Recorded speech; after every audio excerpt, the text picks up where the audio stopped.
Today we will discuss about the new chapter Kingdom Animaliae. In that we will discuss about the basis of classification.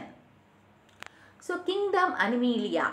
So the Kingdom Animalia contains animal species. So we will going to discuss about the animal species. And as we have discussed about the classification in the previous chapter. So we must know should not be any confusion, only we are using this classification to variate from each and every organism.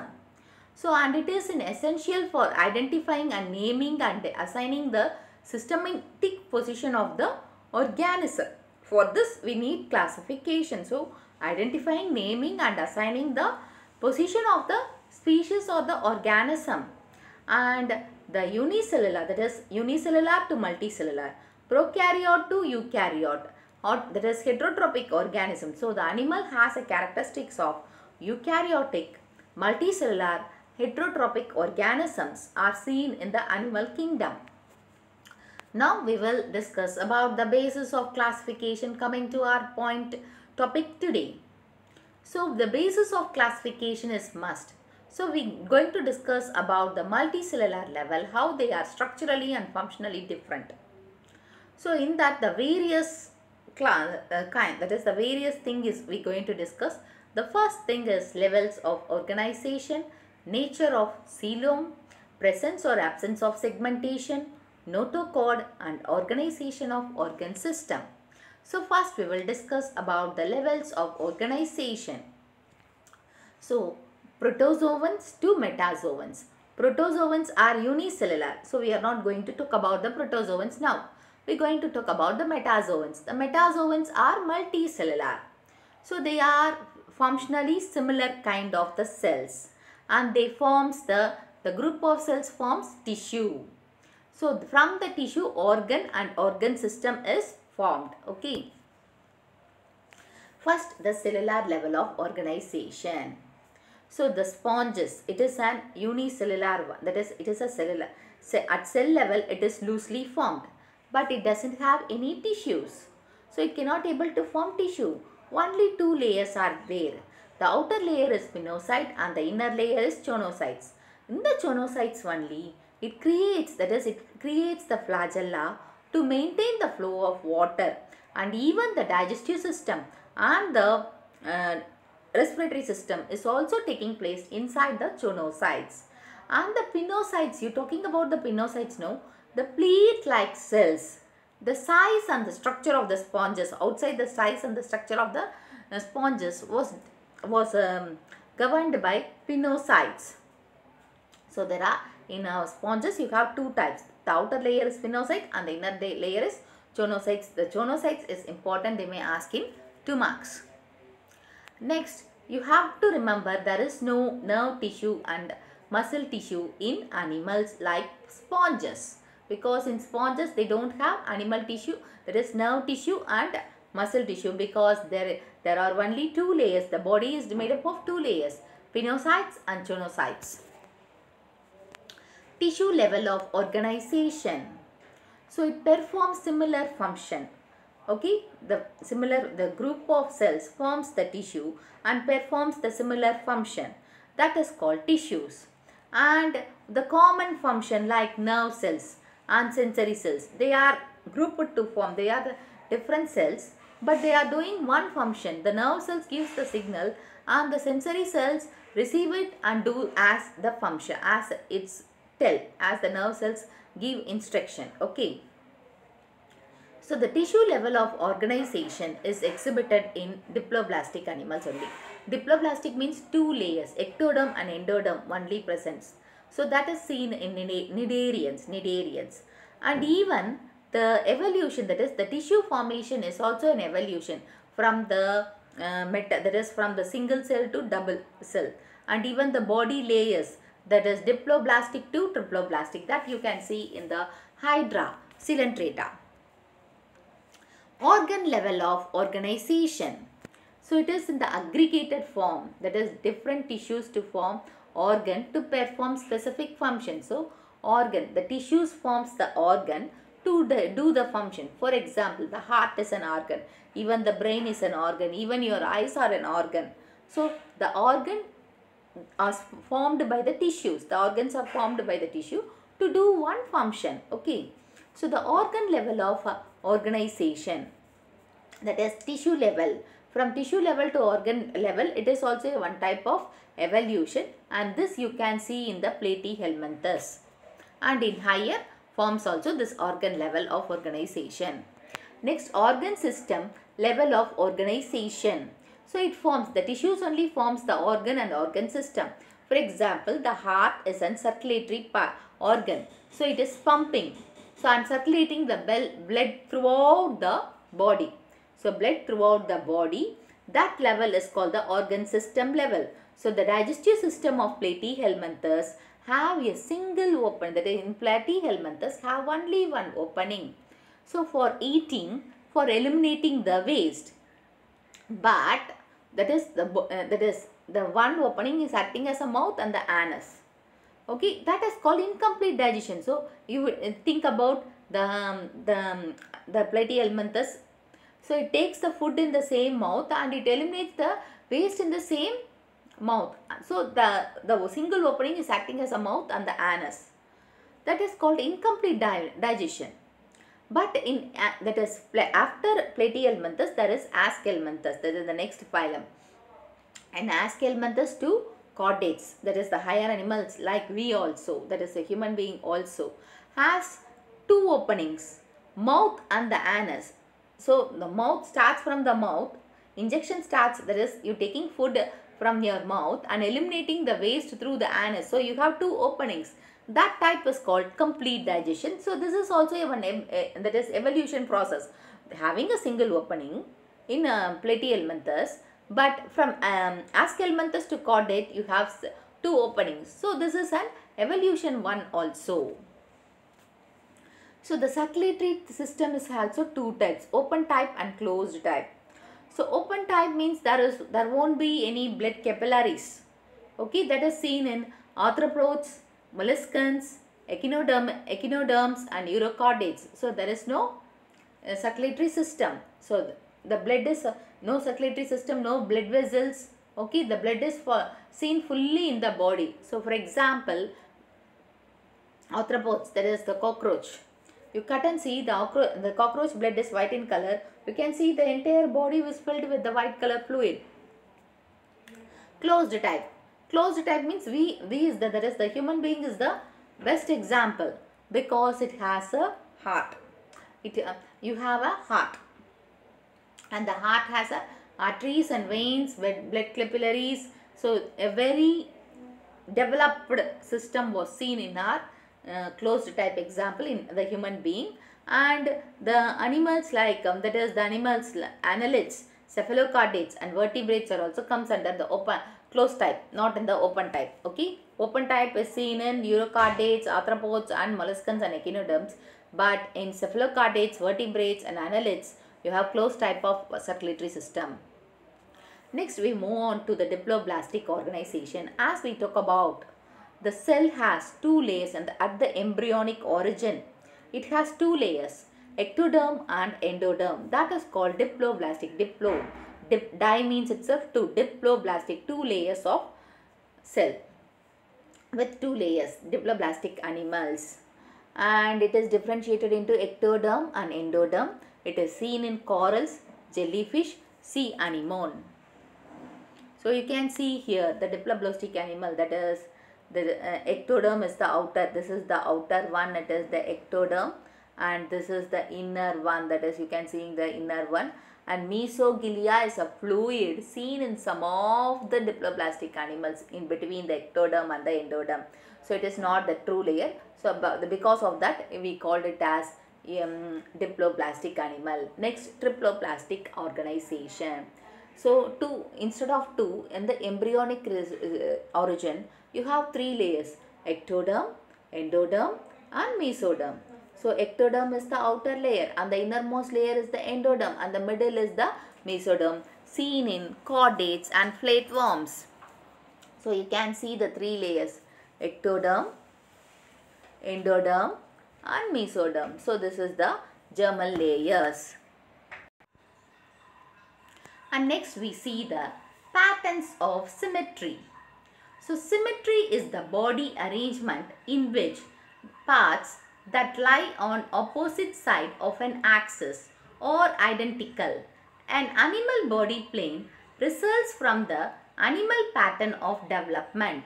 So the symmetry is the body arrangement with the parts. So it contains the parts, how the animal pattern of development is seen in the body plane. So its axes are identical. So the axis is identical. An animal body plan results from the animal pattern of development. The simplest body plan is seen in fringe, that is sponges, and they do not display any symmetry. That type of symmetry is called asymmetry. So you can see the symmetry means there is no any shape. So here there is no any shape in sponges. So you can't predict this type of a shape should be there. So that is called asymmetry, and you cannot cut into pieces. If you cut, you cannot get two equal halves or okay, like that. So that is called asymmetry. So the body has any doesn't have any organization. That it is called sponges. Asymmetry. Okay. If the body possesses a symmetry from the central axis, you get two pieces, or that is you at any plane, if you cut, you get two pieces, then it is called radial symmetry. So if you cut the body axis from the body central point, you cut the body into any plane, you get two equal halves. That is called radial symmetry. Example, starfish. And the starfish is a best example for pentamerous radial symmetry. Pentamerous radial symmetry because it has 5 arms. So you can cut like this, you can cut like this, okay. You can cut like this, you can cut like this, and you can cut. In what direction you cut, you will get 3, that is you will get 2 equal halves. That is the best example for the radial symmetry. And the animals which possesses 2 pairs of symmetric side are said to be biradial symmetry. Example, comb jellyfish. So it has 2 pairs, that is you are getting a 2 pairs. That is called, this is a radial symmetry. That is radial symmetry, you can cut at any plane, you will get 2 equal halves. So the biradial symmetry. So this is a comb jellyfish. So you cut in this, it is a radial fish, you get 2 parts. If like this also you get 2 parts. So you are getting biradial symmetry. Example is comb jellyfish. The animal has 2 similar halves on either one side. So either one side, bilateral symmetry. So bilateral symmetry means the animal can cut in one plane, you get only one plane, you get 2 equal halves. That is called bilateral symmetry. So in starfish and in the this is also a best example for this hydra. That is, this one is a starfish which can cut at any plane. You cut means you will get 2 equal halves. And the biradial also, if you cut, you will get 2 sides. Okay, 2 sides. And bilateral, if you cut, this is an insect. So you cut the insects like this only, you get 2 equal halves. In other plant, if you cut like this means you won't get 2 equal halves. This is called bilateral symmetry. And the coelom or the body cavity. The coelom is the body cavity. And acoelomates, the animals which doesn't have any body cavity, it is called as acoelomates. Example, flatworms. So the body cavity is not fully lined with the mesodermal epithelium. That type, that is, the mesoderm is not formed and it is scattered between the ectoderm and endoderm. There is a fluid. So the body cavity, that is the coelom, must have ectoderm, endoderm and mesoderm. In some animals, the mesoderm is not fully developed. It is like a liquid. Okay, it is like a liquid. That is called pseudocele. And that type of body cavity animals, it is called as pseudocoelomates. And the fluid filled in between the ectoderm and endoderm is a fluid, mesodermal fluid, which is called as pseudocoelomic fluid, that you can see in the roundworms. And eucoelom means true coelom. The body cavity is fully filled with the mesoderm. So within the body fluid is fully filled in the mesoderm itself. And the mesodermal epithelium is also formed. That is called peritoneum. So that is ectoderm, endoderm and mesoderm. The mesoderm is the middle layer present in between the ectoderm and endoderm, and it is filled with the mesodermal fluid. Due to the presence of the fluid, the mesodermal epithelium is formed and it is called as peritoneum. And two types is schizocoelomates and enterocoelomates. Schizocoelomates means the splitting of mesoderm is seen in between the ectoderm and endoderm. That is, the mesoderm is splitted in the body cavity. Example, annelids. Enterocoelomate means the body cavity is formed in the pouches. That is, the mesodermal pouches are seen. That is seen in the Archenteria or echinoderms. Echinoderms is the best example, that is the starfish. Okay. And you can see the acoelomate, there is no body cavity at all. That is ectoderm, endoderm, there is no differentiation in the acoelomate. But in pseudocoelomate, that is a mesoderm is filled with a type of splitted fluid. That is called pseudocoelomate. And this is the true coelomate with the 3 layers, and the mesoderm is filled with, you can see the mesoderm is filled with mesodermal layer, and the epithelial tissue is also formed in the mesoderm. So this is a true coelomate, and there are two types, schizocoelomate and enterocoelomate. This is a schizocoelomate, that is echinoderms and chordates are seen this type of coelomate. Okay. Next, you can see the schizocoelomate and enterocoelomate structure. So this is the ectoderm, endoderm, there is a split, and how the mesodermal layer is formed.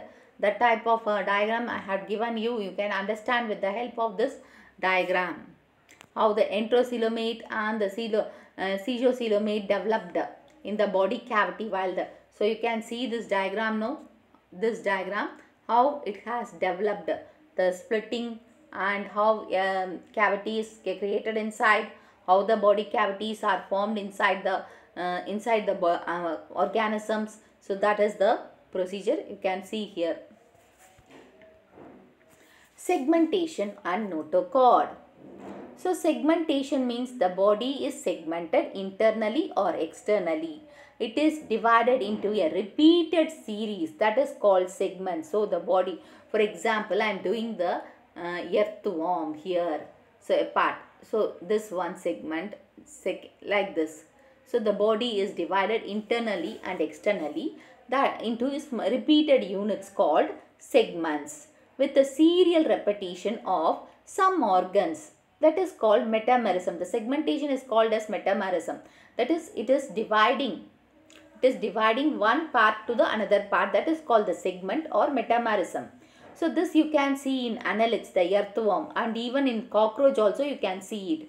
The animals which possesses notochord, next the segmentation is over, and the notochord is the backbone. The animal which possesses notochord at any stage of development is called chordate. So if the notochord means the backbone is formed, then that type is called chordates. So based on the notochord presence or absence, the animal can be classified. That is chordates. The chordates contain cephalochordates, urochordates, species to mammalia. That is, species to mammalia means they are the vertebrates. Non-chordate means there is absence of backbone. Porifera to hemichordata, doesn't have the backbone. So based on this notochord also, the animals can be classified chordates and non-chordates. Thank you for watching the video. If you have any doubts, post your doubts in the comment box. Give a thumbs up, share and subscribe to Science Easy Tech channel.